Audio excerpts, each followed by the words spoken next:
In Fairfield County, something new comes across my desk every day. Crimes are committed, cases are solved, and a community is made safe by the hardworking employees of the Fairfield County Sheriff's Office.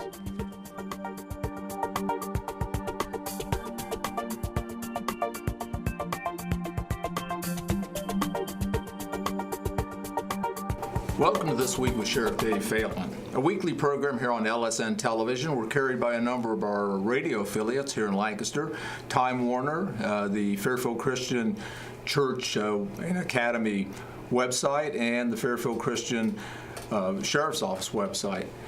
Also on YouTube. So do appreciate you joining us. Behind the scenes, our executive producer, Kelly Roberts, and special guest is Marc Churchill, the commander of the jail, and good to see you. Good to see you. It's good to be back. I think the last time I was with you was our year-end review in January. Right, year-end review.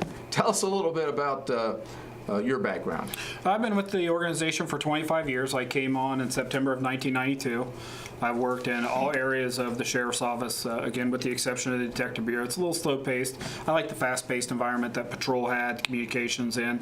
Now working in the jail, I've really enjoyed working in the jail. What have you liked the best? I like the changes, the aspects of being able to give the inmates something they didn't have when they came to jail. So if we can give them some training, some classes on how to cope with alcohol dependency, drug dependency, maybe help them with reentry to help them find a job, just to give them some positive self-esteem when they leave. Now, you've been with the Sheriff's Office 25 years, so tell us a little bit about kind of the need for a new facility and how that's kind of evolved over the years. Right. A lot of people think that we should just put the inmates in a room, throw away the key, and they shouldn't have any rights. Well, it's just the opposite. Inmates do have rights, and we do have standards for jails in the state of Ohio. And an inmate requires so much space, so much sunlight, so much recreation. Actually, it goes right down to food. How many calories a day should the inmates have? Right. So that's been an exciting thing to do. And with the new facility, we're going to be able to combine the inmates all into one area. And all three of our jails right now, we rely on video to monitor the inmates. The staff are still required to do hourly security checks at irregular intervals, but the new facility allows us to have a more direct observation of the inmate population. We'll be able to see right into the housing units, so using cameras to watch the inmates now will be something secondary. Yeah. So it's been probably an education for you as they built the jail over the last couple of years, hasn't it? Oh yeah, and again, I have you and the chief to thank for that, for allowing me to be involved from day one.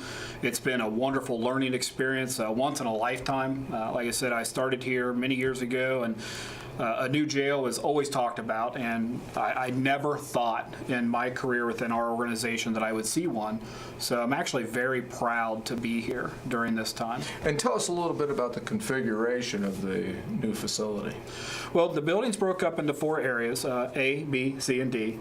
Areas A, which is going to be the Sheriff's Office, which will be where the radio room, your office, the administrative offices are held, Detective Bureau, communications, more administrative things. Then you got areas B, C, and D, and that'll be our booking area, the kitchen, and then you've got the housing areas. So you've got 2 large housing areas. One pod will hold approximately 244 male inmates, and our remaining pod will hold approximately 40 male inmates, around 90 so females. Okay.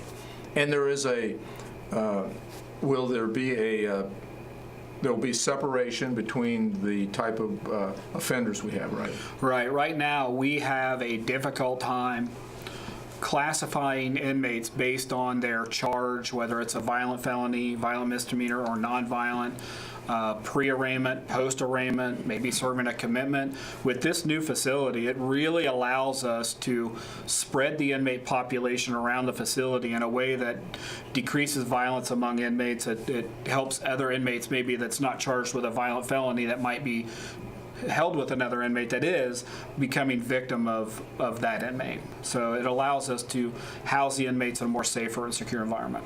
And what's probably, to you, the biggest advantage to having a new jail? The classrooms. Okay. We have no space to offer programming right now at any of the 3 facilities.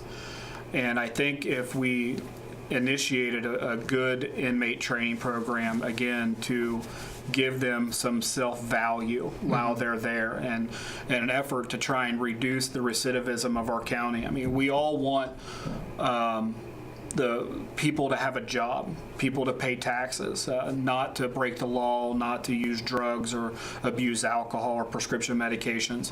So being able to provide that classroom and to have these outside organizations come in and show them they have options and how to cope with the recovery process, I think will make a big difference in the years to come. And I think for any of the folks here in Lancaster, Fairfield County that have not been by the jail, and it's at the corner of Wheeling and 33, right on the corner, the biggest surprise to a lot of folks is it doesn't look like a jail. You're right. When discussions first came out, even family members of mine had said, you're going to put a jail there, you're going to barbed wire fences all the way around this place. And as residents can see, there's no fences. They'll see no barbed wire, and it looks like an industrial complex. It's very aesthetically pleasing to the area, and I think it adds a nice entrance to the city. It just does not look like your typical bar jail sitting like it is on Main Street. Yeah, or like a penitentiary, you'd think, some places Exactly. where you see the guard towers and all those kind of things. Yeah, I think the architects did a good job fitting it into that area. Well, tell us a little bit about some of the programming that we have now and some of the programming that will exist in the new facility. I think I'd be remiss if I didn't mention Pastor Tom Underwood. He has been a saving grace for us. He has organized our jail ministry now to where we have groups coming in almost every single day to minister to the inmates, to talk to them, to give them, again, that feeling of self-worth, that they're not forgotten about. We also have we have volunteers for Alcoholics Anonymous, Narcotics Anonymous that come in that hold treatment programs with the inmates, and that's completely volunteer. And we also, again, we have the Reentry Coalition who comes in and they meet with the inmates who reside in Fairfield County only, Right. that are going to be returning to our community. Right. They meet with them about 30 days before release. They do an evaluation with them, find out what their needs are, and then they try and make appointments for them before they get released with treatment programs, mental health. So they've got these things in place upon release. I've often heard that one of the more difficult things, whether it's getting out of prison or getting out of jail, is first of all they don't have a job, and then secondly they have nowhere to live. Right, and although we can't guarantee them housing, but we can connect them to the right people that might be able to give them a housing voucher, help them work through the HUD process. We do have bus passes, so if they don't have transportation, Lancaster's transportation network is expanding, which is great for our community. So we do give them one-day passes to where they can make their appointments. On recidivism, what do we see today as far as the number of prisoners that are rotating in and out of our jail?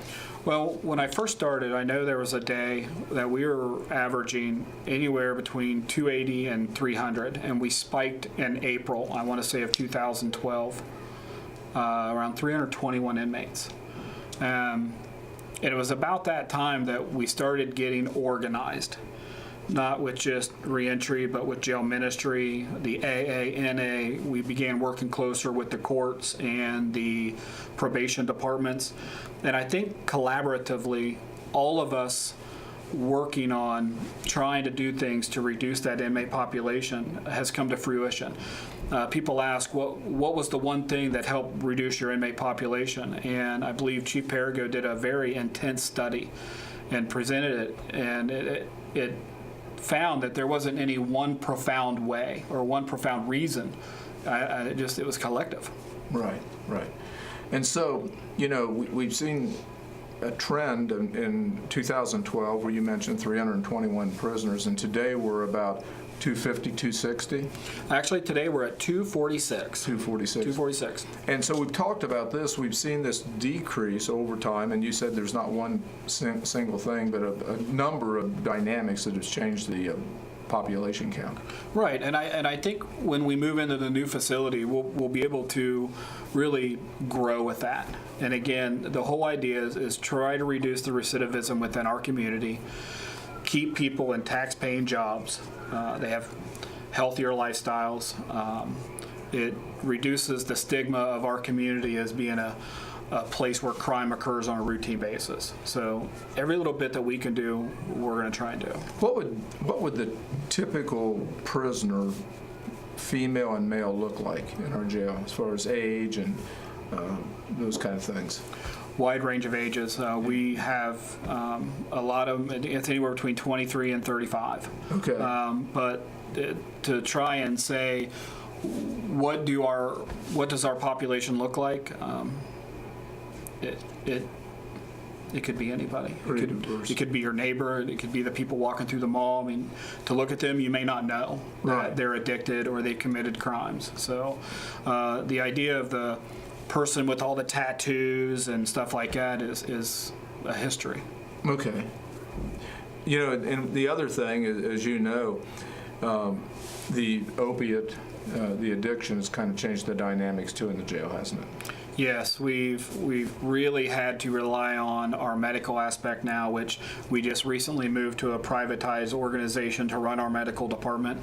And what's going to be good about that is we can treat them in a more medicated, balanced way, right, to weed them off of the opioids in a healthy way. Right. So, right. And so within the jail, you have like isolation cells, or you're going to have isolation areas. And what's the isolation areas for? Well, we do have a population of inmates who will be in. They don't conform. Maybe they're starting fights with other inmates, breaking rules. Fighting with jail staff. Okay. And we have 24 of those cells that are for males, and we have, I want to say, the females don't really cause that much of a problem, about half that for the female population. Okay. And those are on 23-hour lockdown. So they come out for 1 hour a day for recreation. And we do that in hopes that they'll learn to just, you're here, let the courts work through your charges, and then we'll help you while you're here, but try not be a bad person while you're here. Yeah, that's always helpful. It's always helpful. We're just about out of time. We've had with us Marc Churchill. He's the lieutenant with the Sheriff's Office, third highest ranking officer within the Sheriff's Office, and the commander of our jail bureau. Has done a good job over the last 4 years. And thank you. Prior to that, you were in the radio room and kind of did a lot of reorganization and shuffling there. Next week, I'd like to have you back. Okay. And we can talk a little bit about, there's going to be some tours coming up at the jail and some of the things we can see in the future coming up for the facility, and maybe even talk a little bit about the radio room, because I knew you were there for a number of years, and I think the viewers and listeners are interested in those things too. Okay. Well, the clock on the wall says we're out of time. Until next week, same time, same place. God bless, and we'll see you right here then.